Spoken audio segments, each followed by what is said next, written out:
Stop! Gawa ka ng Lomi overload. Lomi overload lutuin ka? Sige. Yun na nga mga par, nag-request ang aking pamangkin ng Lomi overload. Kaya gagawin na natin yan. Sobrang dali lang nito. Simulan na natin yan. Let's G! Mga par, yung kasim na yan, papakuluan na natin yan kasi mamaya piprito natin yan eh. Yan, tinimplahan ko lang yan ng sibuyas, pamintang buo, tsaka asin lang. Pakuluan lang natin. Yan, habang pinapakuluan natin yan, yan, hiwa tayo ng mga ingredients na gagamitin natin para sa panggisa mamaya.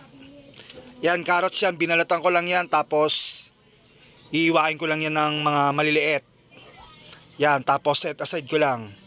Yan, sa bawang ganun lang din, kung ano lang yung ginagawa ko palagi. Hiwain ko lang yan ng maliliit. Yan, nagluto pala ako kasi ng Lomi overload dahil para maiba naman yung vlog natin. Yan, tapos yan, yung bawang, yan, mince lang yan ng maliliit mga par. Yan, pag okay na yan mga par, yan, set aside lang natin yan. Tapos yung pinagkuluan yan, tatabi lang natin yan kasi mamaya yung gagawin nating sabaw eh. Yan, tapos naglagay akong kawali, prito natin yung squid ball tsaka kikiam na pang tatoppings natin yan mamaya. Yan, pag medyo tostado na yan mga par, yan, set aside lang ulit. Yan, tapos prito na natin yung karne. Yan, binabanli-banlian ko lang yan mga par. Yan, pag okay na yan, yan, set aside lang ulit. Gigisa na tayo mga par. Yan, gisahin mo lang yung bawang hanggang sa mag-brown. Ganon din sa sibuyas. Yan, haluin mo lang. Yan, tapos sunod yung sayote.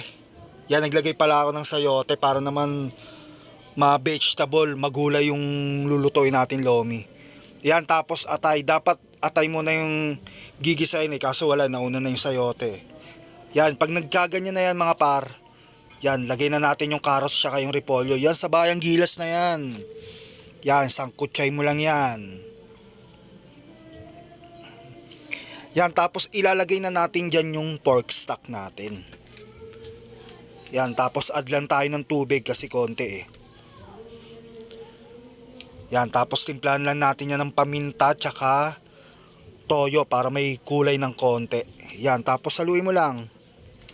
Yan, tapos konting asin. Yan, lumilindol ata. Yan, tapos beef cubes yung magpapasarap ng sabaw natin.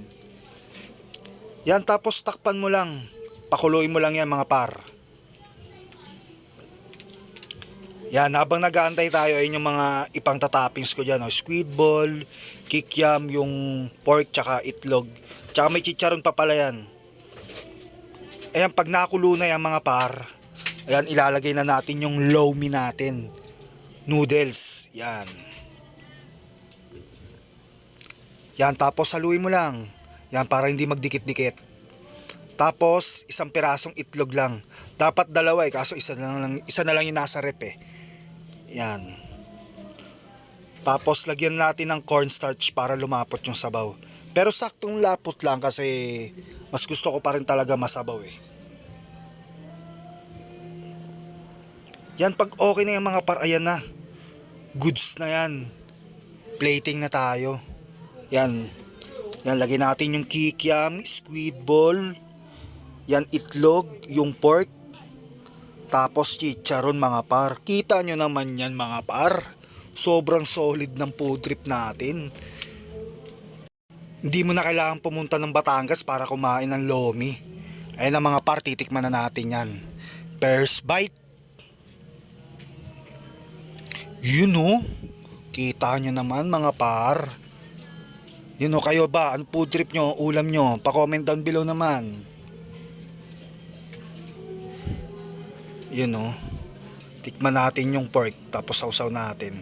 Yan sa toyo, sibuyas, tsaka sili. Yun o. Second bite. Sheesh! Mga par, huwag nyo palang kalimutan. Pa-follow, like, and share naman. God bless. Ingat palagi. Peace!